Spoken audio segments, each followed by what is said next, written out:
Hello and welcome to this afternoon taste challenge. We have the original Pabst Blue Ribbon beer introduced in 1844. And we're going up against Michelob Lager, Michelob Original, as they're calling it on Tap Into Your Beer now. But Michelob Lager introduced in 1896. Both of these beers have had recipe changes. I know that because I was looking at old advertisements for Pabst Blue Ribbon and from the 1950s, and they were saying something like, now we've gone back to the original recipe. You're going to like it more now, or something like that. I put those on alcohol eggs, and I was like, well, they obviously changed it if they said they went back to the original recipe.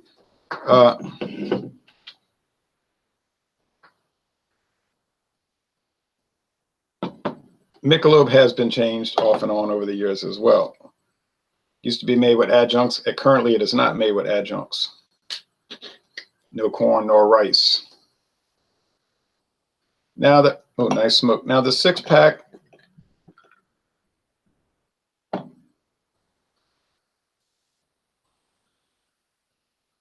The six-pack of Michelob was $6.49, something like that here in this area.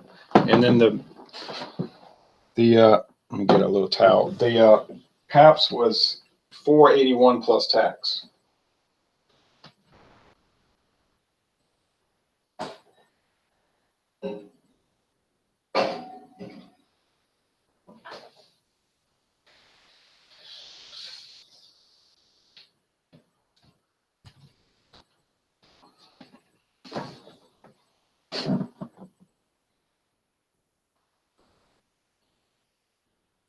Now, if we have $4.81 for a six-pack of pint cans, and the other one is $6.59. I'm trying to think.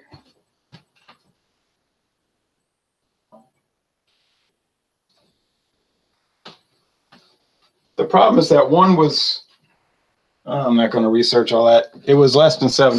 The Michelob Amberbach was like $6.59, and the Michelob Original was $6.89, or vice versa. Okay, one was cheaper than the sticker price, than the tag. But I know the Pabst for sure was $4.81 plus tax. But you would figure the Michelob would be better, right? It's a more premium beer, no adjuncts. But that's why we do the taste challenges, because you're never quite sure. You can assume, but you can also be very wrong.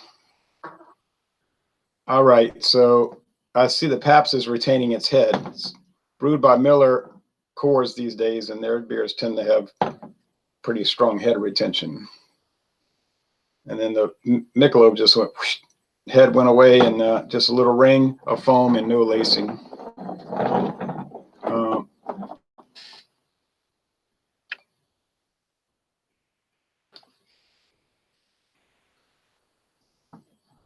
Voltron Defender of the Universe says, I'm here. I'm glad you're here.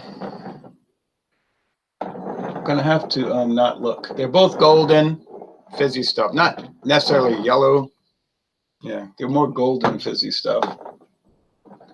And I think that could confuse me. I have some old cans of Michelob, not Michelob. I've never bought Michelob in a can. Now, Jeff Lyons with New England Beer Reviews says that's what it's sold in up there in New England, New Hampshire, Vermont, cans. I said, yeah, well, down here, it's all bottles. That foam just cropped right up. So I'll get a old, let's see. Yeah, here's an old example.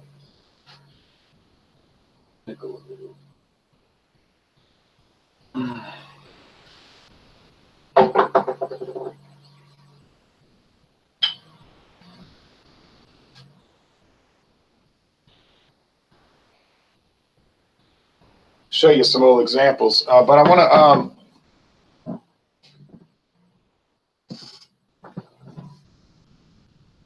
must be trying to get that El Camino running again. They tinker with that thing endlessly. I guess there's some kind of endless project. An old El Camino they'll never finish. There's always some equipment they're fooling with. You know that. But they keep their yard clean. They're quiet. Yard clean, quiet. Yard clean, quiet. Yard clean, quiet. Yard clean, quiet. Yard clean, quiet. Yard clean, quiet. Yard clean, quiet. Yard clean, quiet. Yard clean, quiet. Yard clean, quiet. Not so quiet. Yard not so clean. You always get one, right?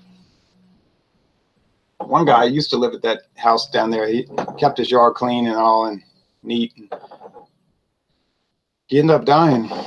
Cancer. He wasn't even old, but that guy would jog incessantly.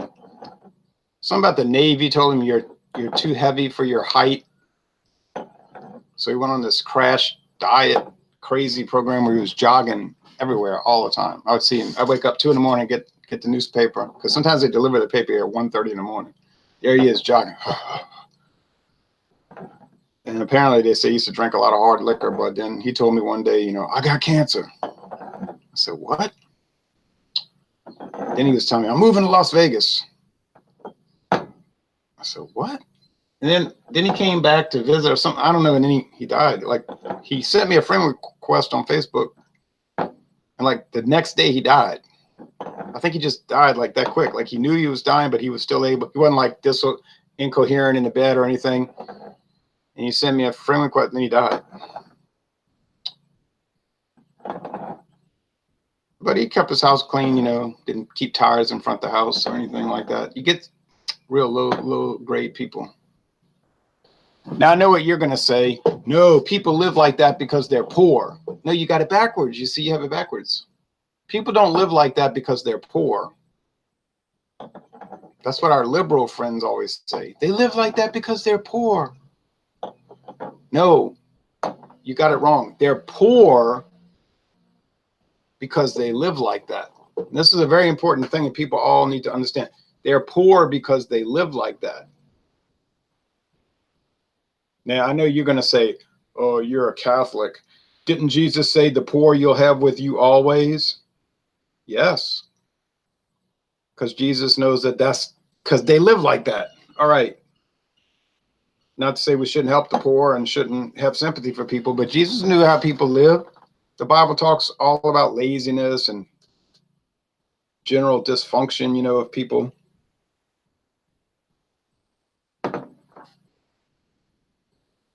All right. The only Michelob product I find in my area north of Dallas, Texas, is the Ultra. I have not seen Original or even Light in years. Well, King, if you check your local Anheuser-Busch distributor, they probably can help you with that. Although they may just say they don't carry it. Cancer can go real bad real fast, says Voltron. Yeah, and in his case, it kind of lingered for a while. And then I thought he was doing better. He drove down the street in a truck and he was coming to visit or something. He was like, I've been sick, you know that? I said, yeah, I heard that. He didn't look like particularly bad. He didn't look good. Like he looked sick, but he didn't look like he was going to die in a day. All right. That smells kind of standard and kind of nondescript, honestly. I can't look because I know that foam's going to retain. That Miller foam will just hang around.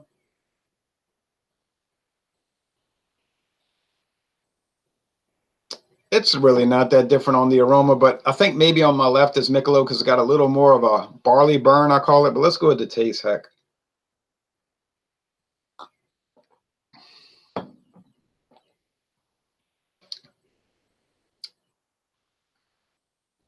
Yeah, that's the Michelob. It's got like this barley burn taste, like a brassy taste. No, I don't eat brass, but it's hard to describe sometimes. I'm not very good at describing beer, but let's go with the Pabst.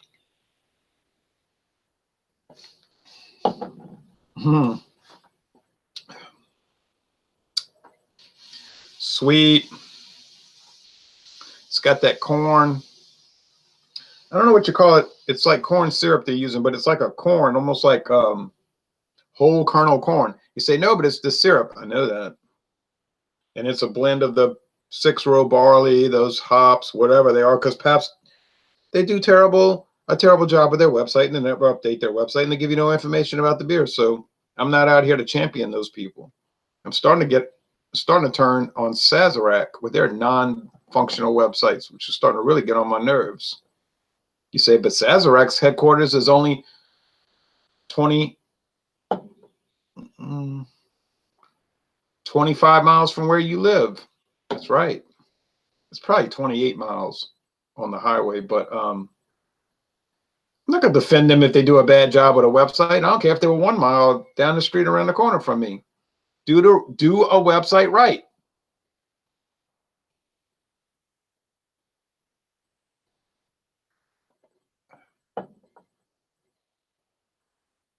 That's got to be Pabst. It's too sweet, and I don't mean in a bad way. Didn't say it was sweet in a bad way. It's got a little bit of that winey taste like Pabst. If you drink Pabst Blue Ribbon, you'll say, oh, somebody dumped some Chardonnay in my Pabst. A little bit, just a little bit. Or some Chablis. No, they didn't dump that in there. It's got that Carlsberg yeast. And somebody asked me, is there a connection with Carlsberg Brewing? And I said, yes. I think Carlsberg yeast was developed by it wasn't Jacob Carlsberg, and then it was like a yeast strain, and somehow the Pabst people got a hold of it. I don't mean they stole it, like they bought it, and then that became like their distinctive flavor. I'm going to open my eyes now because I know this is Pabst, and I'm going to look, and it's going to say P. Yep. Oh.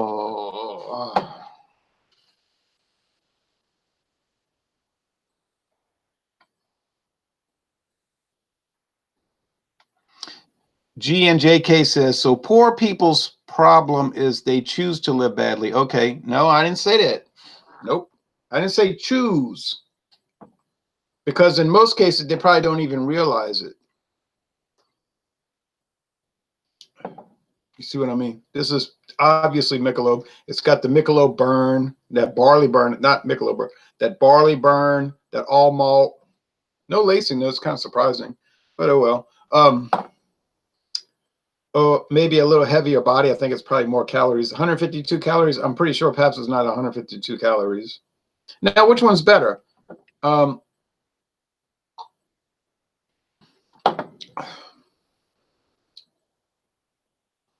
I have any complaints about Pabst Blue Ribbon? Not a single complaint. If I had to drink Pabst Blue Ribbon the rest of my life, I wouldn't get tired of it. I don't mind it. I like it. I don't see anything wrong with it. It's clean, crisp, refreshing, tastes good. There's no bad downside. Nothing nasty about it. I know some people are going to say, oh, it's a hipster beer. Well, I could care less if it's a hipster beer. They could drink it all day if they want. It doesn't bother me.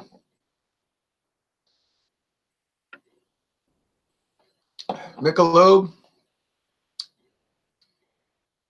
I wouldn't get tired. I wouldn't get tired of it. It's the same thing. Crisp, clean, refreshing. It has a little deeper flavor because of the all malt. It's a little drier, but Anheuser-Busch beers are always a little drier. Like everything they make is like super dry, but which is something to do with their brewing, like so super crisp. But which one's better? Well, they're pretty close, right? They're pretty close. So if they're pretty close, then Pabst wins because of price. You got to take into the account the price because price matters. To me, may not matter to you, but it matters to me. Since considering I got to buy the beer. So which one would I choose? Well, I would depend. Like I might feel like drinking Michelob, so I would buy it. Every now and then I'll have an envie to get Michelob, so I'll buy it if I can find it and drink it. So, but Pabst Blue Ribbon is cheaper, and I will get an inkling to buy it sometimes, or an urge to buy it, and so I'll buy it. So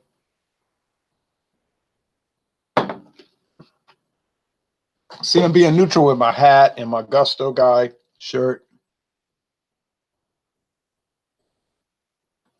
Well, maybe not totally neutral since Schlitz is a Pabst brand.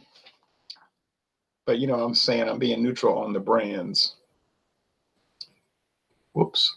So, like, but let's see. Back to the thing about the poor. I have sympathy for the poor.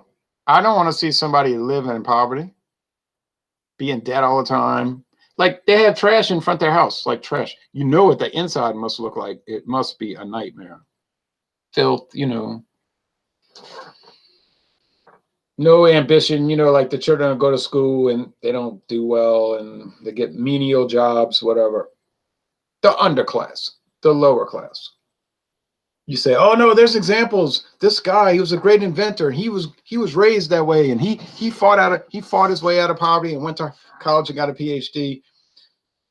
Of no one is disputing that they have exceptions to the rule. These things do happen. Then you have wealthy people and the child turns out to be a rat, you know, whatever, and has no ambition. But we're not talking about exceptions, though, are we? We're talking about generalities. And the only way you can speak is in generalities, unless you, by some miracle, can get to know everyone on earth on a personal one-to-one basis, which is impossible. And that's why I made that video. It's a very important video called Understanding Stereotypes. I tried to get a woman at work to watch it, but she was like, oh, okay. And I'm thinking later, she ain't going to watch it. She's not academic and she's not going to watch that. Okay. But I said, I made a video called Understanding Stereotypes, because I hear people use the word. I'll hear people say, that's a stereotype. Oh, you're stereotyping. And I'm thinking to myself, from what I'm hearing, and I don't say anything usually, but I'll say to myself, what I'm hearing is telling me that you don't even understand the concept of stereotyping. You're saying it, but you don't even understand what the word means. And usually when they're accusing someone of stereotyping, the person they're accusing is not actually stereotyping, you see? And I want to speak up and say, no, actually, you know, they're not stereotyping. You're applying the word incorrectly. You yourself do not understand the concept. But talking about the poor, Jesus taught we must love the poor. We should help the poor. You give alms, right? You donate money to the poor. But Jesus said the poor will be with you always. But more than anyone, right, God would understand human behavior. So, and these are usually like generational things. You trace their family tree back to Ireland, for instance. You say, good grief, I went in a time machine. I've traced those people's family back to Ireland in 1529. They lived the same way. Trash in the yard, an aversion to work, drunkenness, family, you know, disrest, you know, living in a way that you say, they're never going to be too successful, you know. Of course, and it's passed down generation to generation. And genetically, it's very hard to change your personality.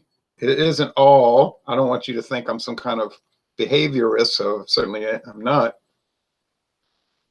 It's you know, your environment is not going to totally mold you. Your ribonucleic acid is going to have a lot to do with that. Okay, maybe mostly to do with it. But let's look at the comments anyway. BT4K says, only had PBR a handful of times. Something about the aftertaste always turned me off. Maybe I'll just have to buy a 6-pack and try it again. Might be that winey taste, the Carlsberg yeast, you know, thing. Yeah, I would say give it a chance again. Good afternoon, Ron. I'm home from work early today, which is rare. I bought a Colt 45, 40 ounce for the evening. Of course, I just gave it a hard pour, says Craig.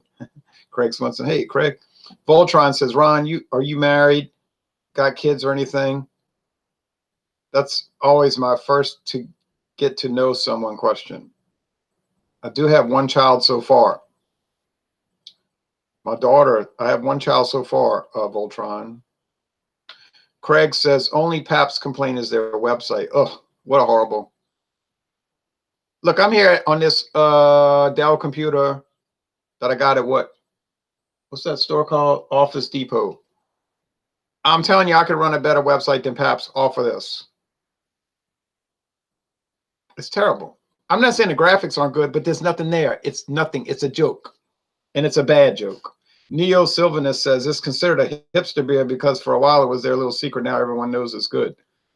I don't know why it was their secret, because I always drank it way before the hipsters started. Big Papa Smurf OG says, PBR is gross, excuse me. Well, if you don't like it. Gross only in that I can drink gross amounts of it, says Sofa. Neo says, how dare you insult the Irish? I'm not insulting the Irish. I was just using a hypothetical example. I could have said France. I could have said Equatorial Guinea. All right. I've drunk too many beers to consider that tolerable. Okay, well, you got to call it like you see it. If you don't like Pabst, then my advice would be don't drink it, you know. I'm going to get some more. Then I'm going to show you some bottles.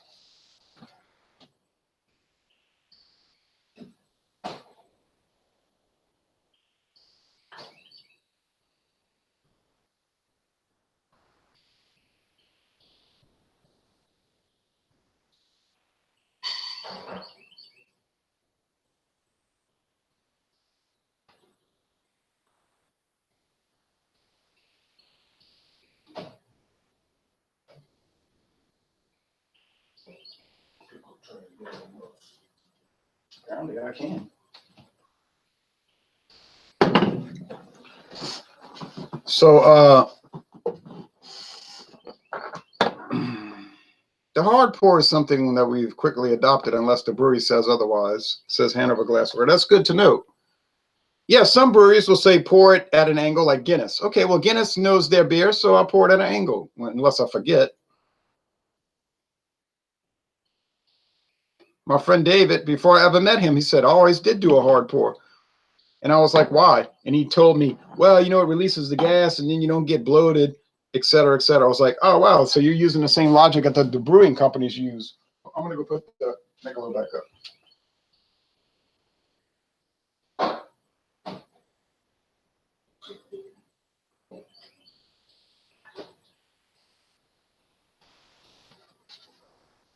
So I asked him, I said, well, did you read some literature or information about beer, pouring beer?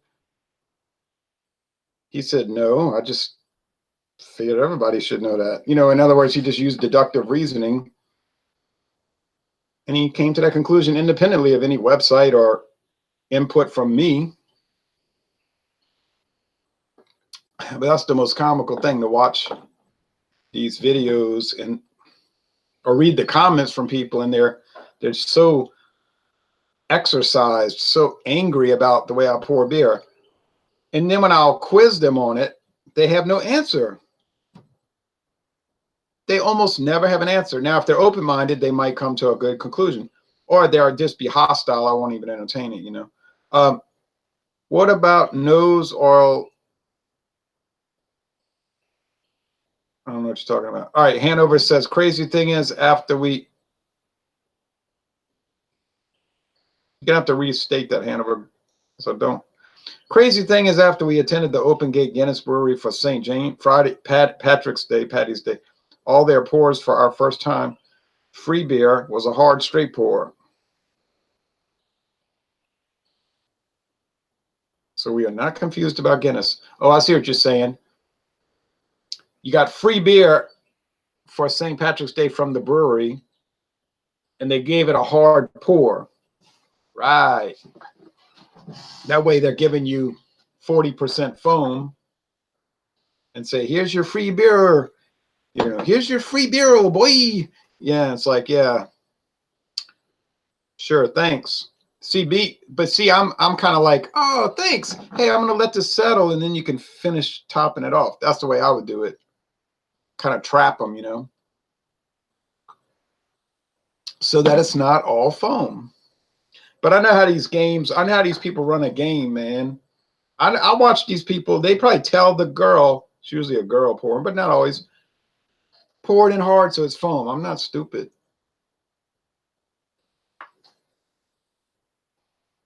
You say, no, they were saying how it would release esters and make the drinking experience better. Yeah, all of a sudden now they understand a hard pour, huh? Because it's free. Now suddenly they grasp the concept of a hard pour. Isn't that something? So here's the 100th anniversary Michelob.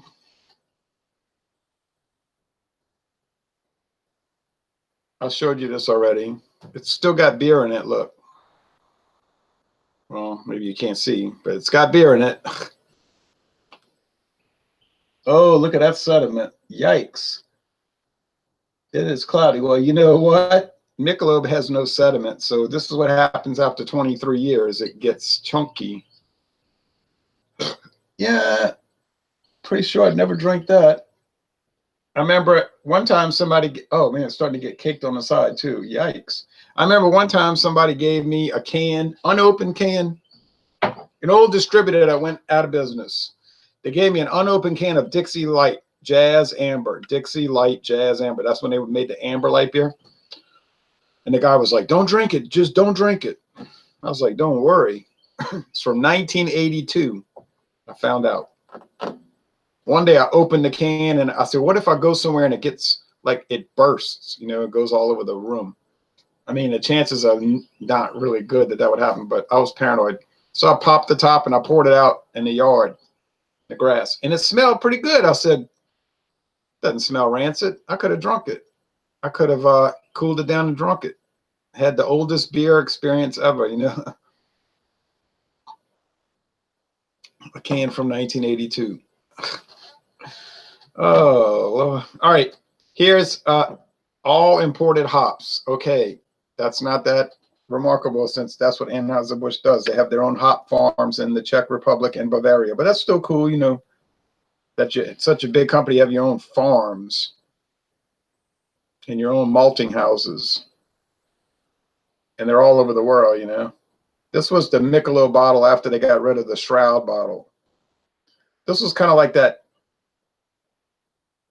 I don't know what you call this shape. Cylindrical shape. They don't make any bottles from Anheuser-Busch this shape anymore, do they? I don't think so.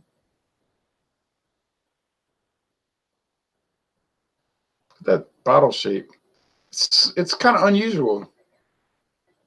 I think it's a little unusual. Then they've got Michelob Lager, non-returnable bottle, August 2002. Okay. August 1st, 2002. Houston. All right. It's starting to fall apart. It's all chipping off. A tradition of brewing excellence since 1896. Born of the finest all-natural ingredients for a smooth, rich taste. Then they had this in 1996 called Michelob Centennial. Now this was a dynamite, and that same strange bottle. Now you know, like Anheuser-Busch used to use this shape for their specialty beers. That's what it was. Remember back around 2002, 3, 4, 5, up until 2010, they had the Michelob craft beer line. You remember that? Then nobody bought it, so like the regular beer people wouldn't drink it because they're going to say, that's going to be nasty. And of course, the craft beer people wouldn't drink it because they say what? Oh no, it's Anheuser-Busch. It's Anheuser-Busch. So then it was stuck in the middle, and I guess I was the only person that bought it. I wish I had been doing video reviews before they got rid of it. Centennial, 100th anniversary special brew, premium beer, premium blended using only the finest barley malts, hops, yeast, and water. It was an all malt thing, no corn or rice. Kind of like what it became. An original recipe. I'll show you a few caps from the old line of Michelob craft beers. They used to even have them in a wooden display. Some of y'all might remember. My friend David does. He said, man, they were good. I used to get them. Then all of a sudden they were gone. Yeah, because all he did was collect dust. Let's see. Michelob Pale Ale. Pilsner. Black and Tan.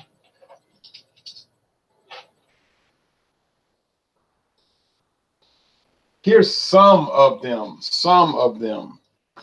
I couldn't keep all the bottles, man. I said I can't just keep all these bottles, you know. But They had the Michelob. They're all rusted out. These steel things. They don't. Michelob Pilsner, and it had its own color scheme. And then they had Michelob Pale Ale, which I really liked. Then they came out with an updated label of Michelob Pale Ale. See? Updated Michelob Pale Ale. Then there was way more than this. Black and Tan. Some of y'all might remember the Michelob Black and Tan.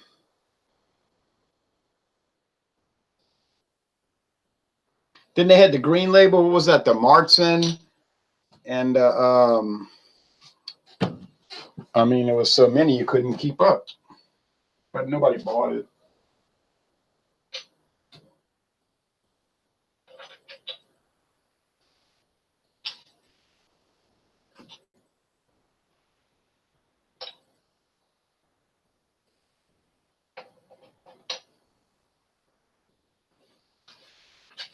Well, I mean, I guess some people bought it. I bought it. I bought all of them. Yeah, every one that came out, I tried to find them and try them, you know. And I was like, great. Anheuser-Busch is doing all these great craft style beers. And once they got bought out, the new owners were like, let me see the numbers on this. Kill it. Kill it. Kill it. It's dead. And that was the end of that.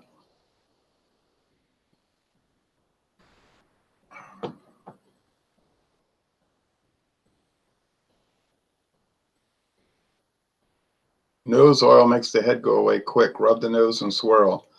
Oh, I never heard of that. I don't know if I want that in my beer. Oregon Hop Superior, says Neo. Hanover says, hopefully you take pics of all the bottles that you've got to let go. We bet the breweries don't even have some records of their old cans of bottles anymore. I bet they don't. If Schlitz lost the recipe from their 1960s beer, like literally lost the recipe, they said, well, we didn't know what it was. We didn't keep track of it. I was thinking, where'd they keep their records? In a shoebox? And then it wouldn't surprise me that they have no photos. I don't know. They're not living in the past. These breweries are living in the future. You know, they just, when it's gone, they don't even care about it. But they have a lot of old photos because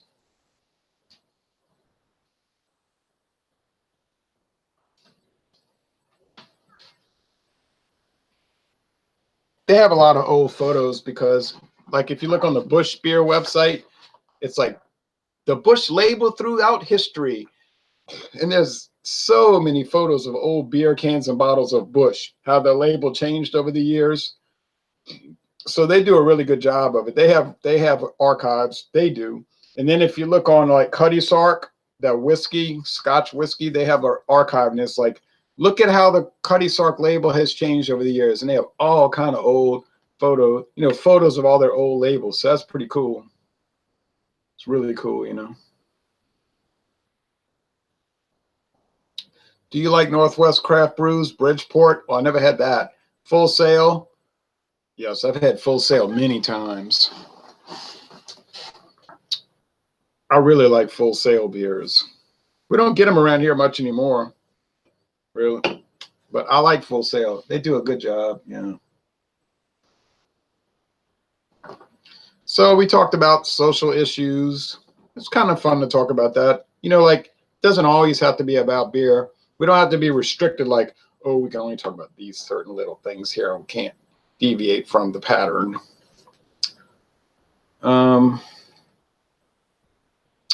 It would be artificial to do that. It's not me. I mean, I talk about all kind of things and or think about all kind of things also. And I don't think it has to be just, let's do this every time. Keep it only on the subject matter at hand and never deviate. Sorry, I meant that as a question. Favorite Michelob? Favorite Midwest beer?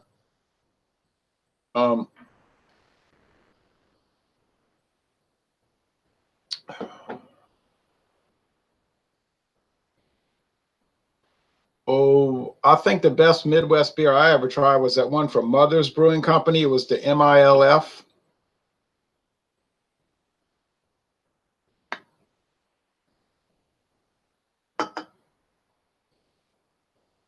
which is like Major Indoor Lifting Federation or something. I don't know what that stood for. MILF, Major Indoor Lifting Federation. Probably some kind of organization that did weightlifting inside. And but they said they changed the name of it because some people got offended. So they changed it to Mother's something else. It was like some real strong beer, dark stout. I don't know why people would be offended by Major Indoor Lifting Federation, but people are real funny these days. Get offended about strange things. Okay, well, that was a fun experiment, although it wasn't much of a challenge since I guessed it on aroma only. Well, that's a deep subject, Well, and I really do think that tomorrow, no, not tomorrow. I'm going to retract that. Maybe Thursday, almost certainly Thursday. I think on Thursday we're going to do Schlitz beer versus Michelob Original. Nah, it's not going to be much of a challenge. I like Schlitz. I think it'll be more of a challenge than this because the Schlitz has that grassy and sort of bitter hop action going on.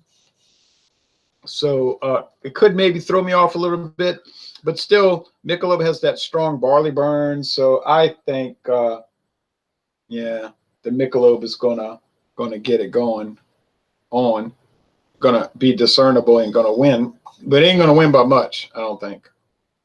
I'll say win, but that's if you don't factor in price. Now, if you factor in price, I just said it doesn't really beat Pabst when you got to consider the price. Here's an old Pabst bottle. I kind of like this one because it was like silver applique.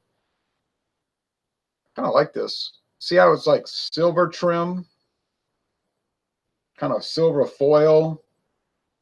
I think that was a sharp looking label back in the 20 years. Oh no, about 17 years ago.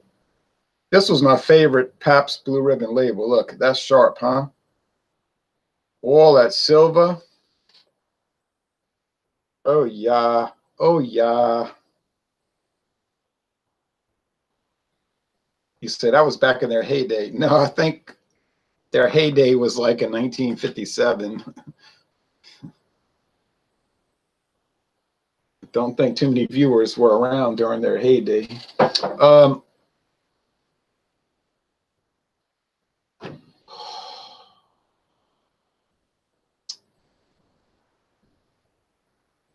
I don't know. That'll be it for now. I can't just do these taste challenges endlessly because it's kind of a tough thing to do them all the time.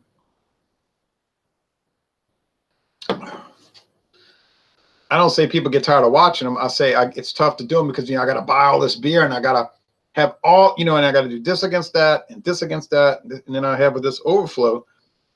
It gets a little out of hand, Speaking of grassy, the YouTuber AVG and got me drinking Rolling Rock. Angry video game nerd. I like Rolling Rock.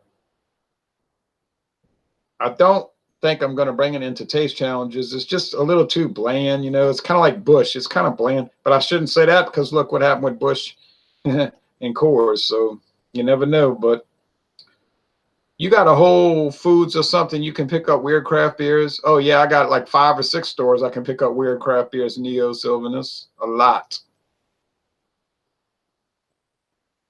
Roscoe says, does Drew Brees have anything left? I don't know. After that last pass in the playoffs, in the championship game, makes you wonder, huh, where he just threw that ball up in the air. It's like, here, take it, Rams.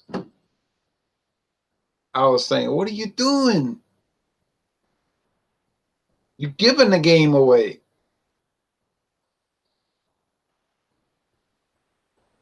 I know what people are saying. They stole that game. The Saints had it won. I try to tell people, I said, the Saints had it nearly won. And it was a bad call. We're not disputing that. Bad missed call. But don't say they had it won because you don't know. You're claiming you can read the future because how do you know? Let's just say they would have called interference. as would have been appropriate. How do you know they wouldn't have fumbled on the next play? How do you know the Saints wouldn't have fumbled on the next play? You say, well, it's not very likely. Oh, I didn't say it was likely. I said, how do you know they wouldn't have fumbled? How you know Drew Brees wouldn't have thrown an interception and the guy wouldn't have run it all the way back for a touchdown? So you don't know these things. Okay, they would have called interference. The Saints would have got the ball way down there. They would have scored. They probably would have scored a touchdown, and they'd have been ahead. Still would have had time on the clock. So how do you know they wouldn't have kicked off to the Rams and the Rams were running all the way back for a touchdown? Or maybe the Rams would have stopped them and the Saints would have kicked the field goal and then the Rams running all the way back for a touchdown. You see, so don't say they stole the game from the Saints. Just say that the bad call went a long way towards making it very unlikely that the Saints would have won the game, which is what happened. But the Saints still had the ball in overtime to start off overtime, right? Right. All they had to do was drive down the field and make a touchdown. I mean, that's a lot to ask. I understand that. But what's the first thing they do? They throw an interception. Here's the ball, Rams. They get the ball. I said, what I said, it's over. They gave it away. Giving it away. Now, the Saints fans, they don't want to hear that. Do I watch the Saints? Yeah, like every game. But you see, they don't want to hear it because they're partisan, right? Like, they'll tell me, you're not a good fan. I tell them, no, I'm a better fan than you because I can look at both sides, you see. I'm not one of these rah-rah people that can't face reality. So I am a better fan than you. I like the original Michelob, says Jerry Garcia. The new recipe isn't for me. I like them both. So Johnny Neely says, good afternoon, Ron. I love both of these beers, but I drink Pabst Blue Ribbon much more often. I haven't had Michelob in years. I think you'd like Michelob if you revisited it, John, but it can be a real, you know what to find it. A real pain in the shoulder. All right, well, in 2 days, we're going to try to do Schlitz versus Michelob. Schlitz versus Michelob.